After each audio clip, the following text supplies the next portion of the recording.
Welcome to Your Wealthy Self with me, Regina Martinelli. This show is about money and a whole lot more. Here we focus on being able to expand your capacity for money, success, abundance, and inner wealth. And for you to have what's most important to you, both inside and out, so you too can be your wealthy self.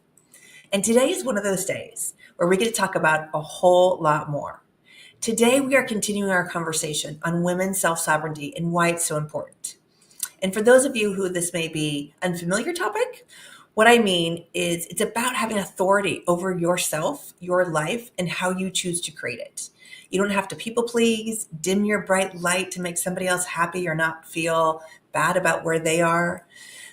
You don't have to prove your worth or deserving by augmenting your struggle to have what you desire. And your self-sovereignty is also your birthright. And my guest today is Karina Trowbridge, who is a divorce guidance coach, but it's way more than that. She helps women navigate the journey of divorcing a high conflict person and get out of that trauma loop so that they can retain a strong sense of themselves as they embrace their newfound independence and lead a secure and fulfilling life on their own terms.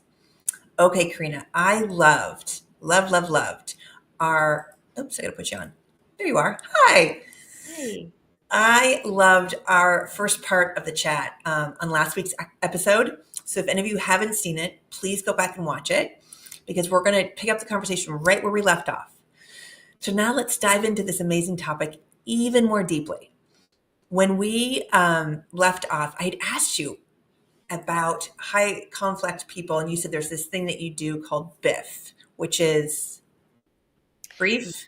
BIFF, which is brief. This is a Bill Eddy concept. It's brief, informative, friendly, but firm. Awesome. And it's really awesome.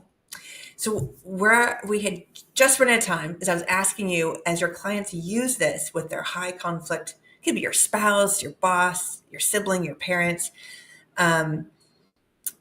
When you do this enough with that high conflict person, what happens in that dynamic? Okay, two things I would say.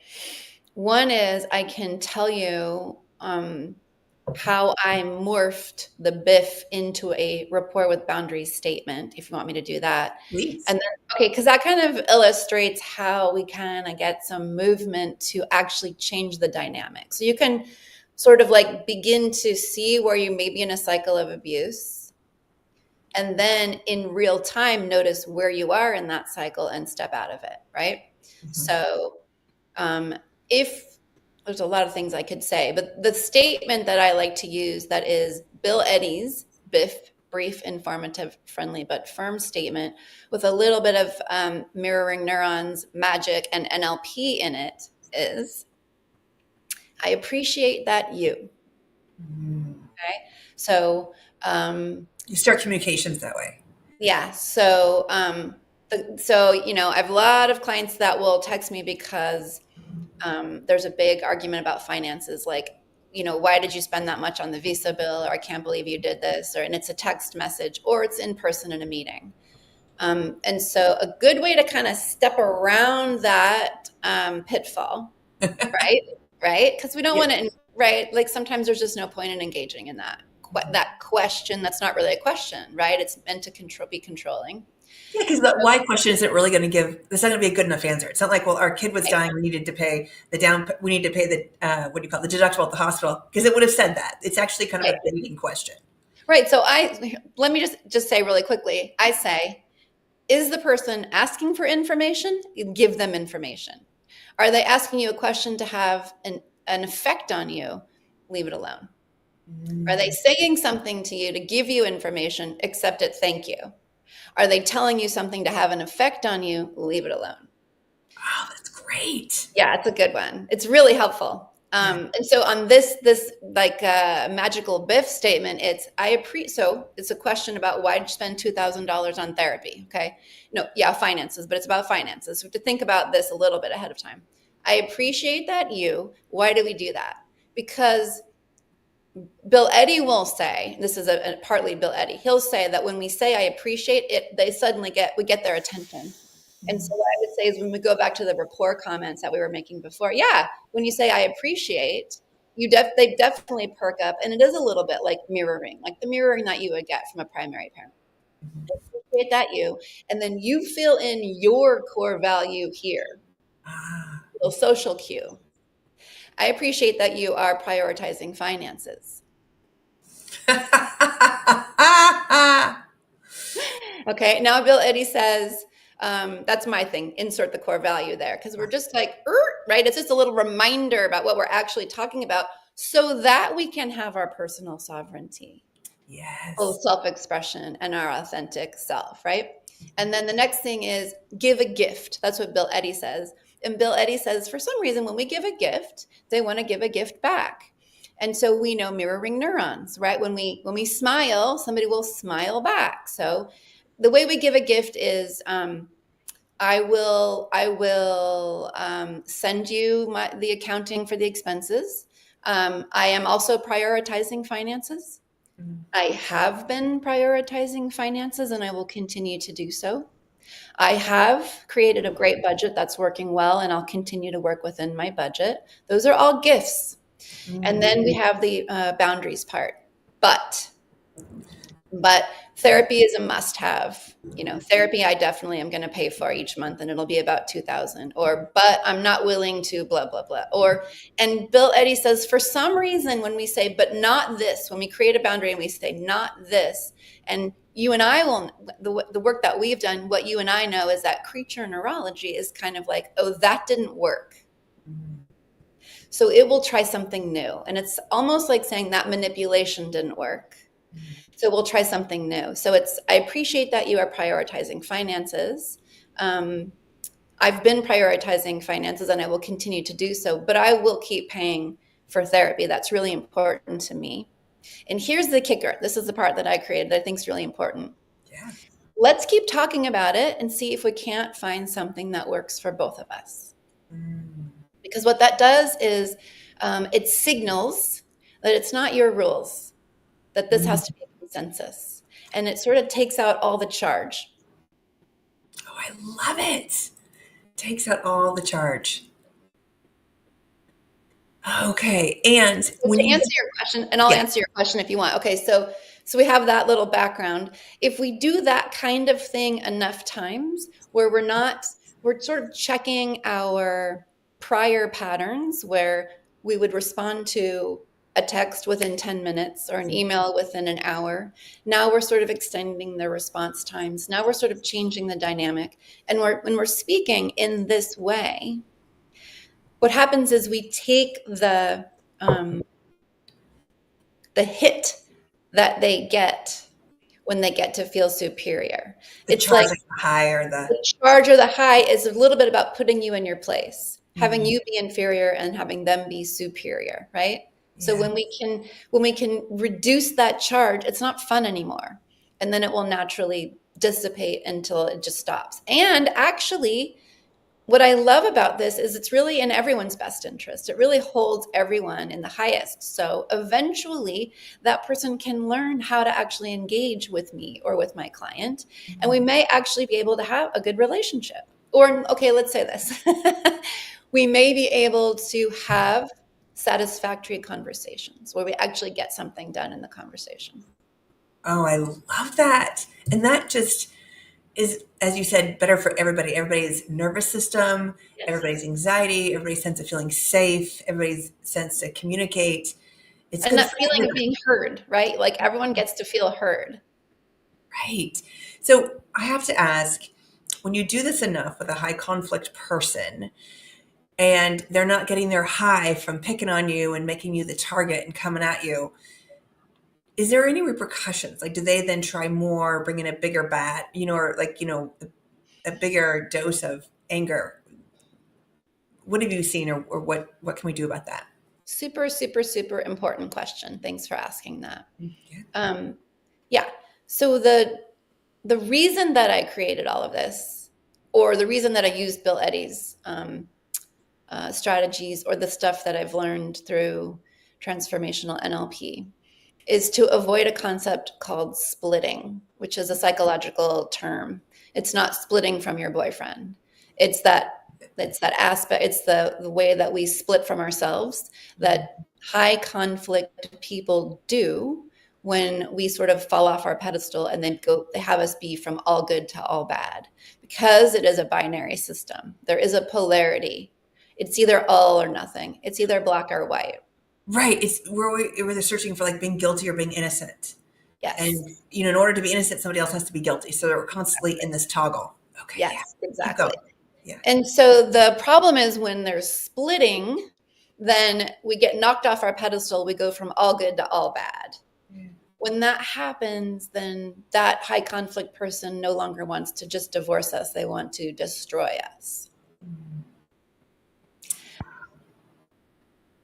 And that is from trauma, right? That is a result of trauma from very young ages. And that's a learned response or a trauma response that can be really dangerous and really scary for my clients. And so that is the purpose. So there are some books by Bill Eddy that, if this is something that's relevant to your audience, there's The 5 Types of Personalities That Can Destroy Your Life by Bill Eddy.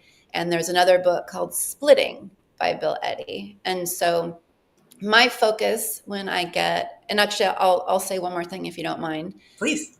What Bill Eddy says is we have to evaluate if this person is a high conflict person. And how we do that scientifically is we ask, that behavior that you noticed that you think is high conflict, would 90% of people engage in that behavior? And there's a reason for that number, and that's because where people are right, where the statistical analysis is right now, is that it used to be 5% of the population were this like narcissistic personality disorder, borderline personality disorder. It's gone up somewhere between 8 and 11% of the population. So the question is, would 90% of people do that thing? And if the answer is no, then the second question is, because it's so bad, 90% of people wouldn't do it. If the answer is no, then the second question is, does this person have a target of blame or multiple targets of blame? And so the point there is that if you're married to someone who is a high conflict person, you are most likely the target of blame. And so if you're not careful in ending the relationship, splitting can happen. And then that makes the blaming and the abuse that can happen even worse. And so most of my practice is focused on avoiding the splitting that can happen and kind of safely. Oh, that's the question I didn't answer all the way last time, which was finding a way to safely extract my client out of the relationship. Or I think maybe you were going this place. So it's not always about creating a friendship or a relationship with this person. It's about safely extracting oneself out of the relationship and then moving on to a relationship where you really are in an even place, where you're both working from the relationship box with relationship tools, as opposed to somebody who's maybe not able to do that. Got it. So thank you. When you say, so let me ask this for a little more clarification. What advice would you give to someone who's trying to leave a high conflict relationship? Or steps, or yeah. I would read. I've had a lot of people read the Splitting book, and then when they've come back to me, they've said that was really important, that there were pieces in that book that were really important for them, or the book about the 5 types of people who can ruin your life. That's important. In the high conflict book, the types of personality types, he talks about when someone is high conflict, it's almost like someone who's an alcoholic. Mm-hmm. You wouldn't give an alcoholic alcohol. You can't give a high conflict person conflict. Oh. And so there's a couple tips there. And one of the tips is that you don't go into past history. These are people that kind of live from that place. So you don't say well, you always do this, or you did this time, when they says you spend too much money, and you're like, well, you went and bought that boat without my permission, or checking in. You don't go back into what they used. Okay. Exactly. You don't do it. And when they do it, you don't engage. So when they say you always, you don't engage there either. So either way, you don't go into past history. And that's kind of like in the art of war, that's kind of like their territory, their playground. They do better there. So we want to avoid that. We also don't want to say things like, that's it. This is it. I want out. I want a divorce. I want to separate. There's a way to do that where it isn't you initiating it, interestingly. And we want to sort of let them lead this so that they can relax in the knowing that they're the ones leading it. And that avoids splitting. And there's a way to do that. And the other thing we don't want to do is the name calling. You're a narcissist. You're selfish. You're a liar. Those are the kinds of things that are the conflict we don't want to give somebody who's kind of like addicted to conflict. Oh yeah, because you're feeding the dragon basically. Exactly. So and for splitting, same thing. For splitting, to avoid splitting, it's kind of the same thing. In my opinion, what we want to do to avoid splitting is be really careful about the way the decision is made to separate. And it has to be a meaningful conversation, and it is better if it's their idea. And there's a way to get there. You're so great, because that's exactly the question I wrote down: is why initiating causes splitting? Why does initiating the divorce cause splitting? And on that, people will say too, if you're the one that files, then you have the upper hand. Is that also true? But so is the initiating would really be the conversation, they say it, then you file, or does it really matter who files? Not oh my gosh, great question. We're just, Super good question. Yeah. So the idea of let's get separated. If I say, that's it, that is it, I am done, right? Yeah. You can just feel it, right? That is like going to bring up all the fight or flight. For somebody who's high conflict, that's a lot of fight. That is going to put somebody into a place where they're no longer in control. And then they're going to need to feel like they're in control. And that's not safe for me. If I can, there's a lot of ways that I do this with my clients. If I can set it up in a nice way so that it's a safe space, safe conversation where my client can lead that person to have that understanding on their own, and they say it, that's what we're hoping for. And I think even I've read a lot of books about this, and I think even Bill Eddy talks about this, where letting them feel like they're leading the process, and there's a way to do that. So let's say it's the most high conflict case, and let's say that there's actually physical abuse. That's different. That's where we call the police immediately. That's where we get a restraining order. That's where we hire an attorney. That's where we talk to the district attorney. That's different. If it's somebody who has a really hot temper and there's verbal abuse, there is a way to do this where it's hard to give like the play-by-play. No, I get it. But you can hear it when I say like, that's it, I'm done, as opposed to this. Yeah, I get it. Yeah, I hear that, and I can hear that I don't make you happy. You see, that's different. That's very different. And then just kind of like going into my personal sovereignty about that. What usually happens is those are the kinds of people that are like, that's it, you can leave. And then the next day they're like, never mind, I didn't mean that. And there's things we can do about that too, where it's hard, where you don't allow them to walk that back. And you can say, no, you've said how you feel, and I understand that's how you feel, and I don't make you happy. And there's things that you can do, steps you can take after that to avoid splitting. Wow, that's incredible. Really incredible. So thank you. That's so helpful. And then, this whole concept of splitting is so fascinating because it does undermine you having your own self-sovereignty, but at the same time, there's part of your neurology that's trying to keep you safe. Yes? Absolutely, because the concept, we split from our own selves as well.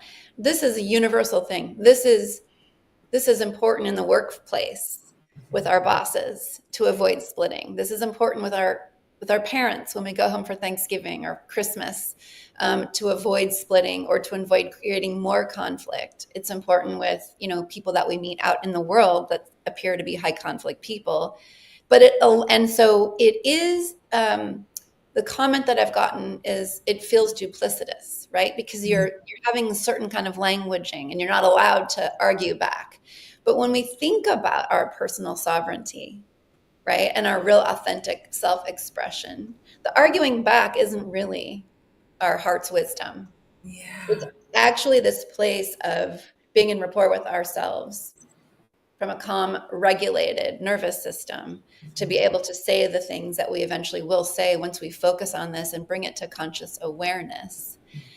And when we start practicing it, then that can be who we become. And then we're not in a place of feeling like we have to enable others, be codependent with others, which is a great definition of personal sovereignty, right? Yes. Yeah, it's actually a really that freedom from enabling and codependency is new for a lot of people. And when they practice it, it becomes, oh, I see. Okay, this is what I want.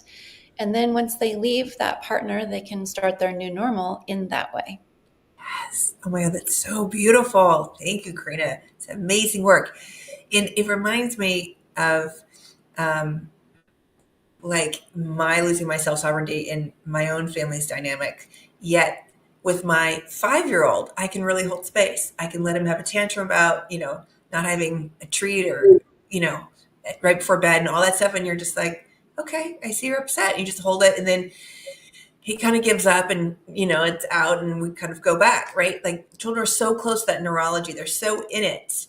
And as adults, as parents, we kind of hold that space. And because I know it's going to end. That's the difference. I think what was harder in the high conflict with situations I've been in with adults versus with children. I know the children are going to get over the tantrum. But see, that's so important what you're saying, because I can't tell you how many times I've said to a client, do you see how that's him or her on the floor of Safeway, screaming and crying, banging the floor, wanting a Snickers? Do you see that? Okay. So many of these high conflict people, and it's hard to see that when it's your spouse. It's so hard to have that objectivity, which is why it's nice to have a coach or a friend who can say, who can see the 3-year-old, the age regression, because it's really what happens. It is age regression. It is 0 to 3 years old that you're witnessing when somebody goes to fight or flight, and if we can remember that, that's a really good way to give them the pause to allow them to re-regulate their nervous system. Um, there is something I can tell you that's really kind of cool called magical co-regulation, if you want me to tell you that. Yes. Can you do it quickly? Because we're Yes. almost out of time. Okay. Yes, I'll do it like this. Someone walks in the kitchen, they're clearly dysregulated and they want something from you. You can go to dysregulation. You can dysregulate yourself. And sometimes that's the safest thing to do, which is like playing possum, like I'm not a threat to you. You can also, if it's safe, realize you were just fine a minute ago. You were breathing normally, you were regulated. You can stand a little taller and take a deep breath and say, you seem like you're not regulated. You can mirror off of my mirroring neurons and re-regulate off of my mirroring neurons. That's a beautiful thing to do for people when we can hold them in that way that they seem like a 3-year-old right now, when it's safe to do so. Wow, that is so great. Thank you, Oh, Karina. magical co-regulation. I love it. Okay, my last question for you as we're getting ready to wrap up. How do you live your wealthy self life? Oh, that just sounds so good. How I live my wealthy self life is, gosh, and you've helped me with this if you want to know the truth. I visualize it. First, I have to visualize it. I see it out there, and then I go for it. And I really think that has a lot to do with it. Again, with the theme of bringing things to the conscious level, those things that I wasn't sure were possibilities, I get curious about it and I visualize it and see it happening and bring it to the conscious level. And then I watch it unfold. And that's something I've learned from you, Regina. Thank you. I'm so glad.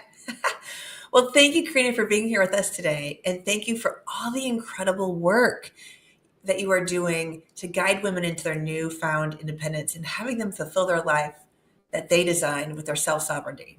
If you would like to get a hold of Karina and chat with her more on hire her services, she is at www.karinatrowbridge.com.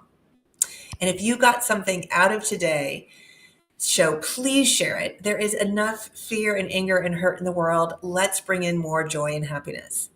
And also, if you have questions or comments, I'd love to hear them. Please send them to yourwealthyself@e360tvlive.com. I love and adore you. You're an incredibly beautiful and precious beings. And please know you are enough, just as you are, to have all that you desire that's important to you.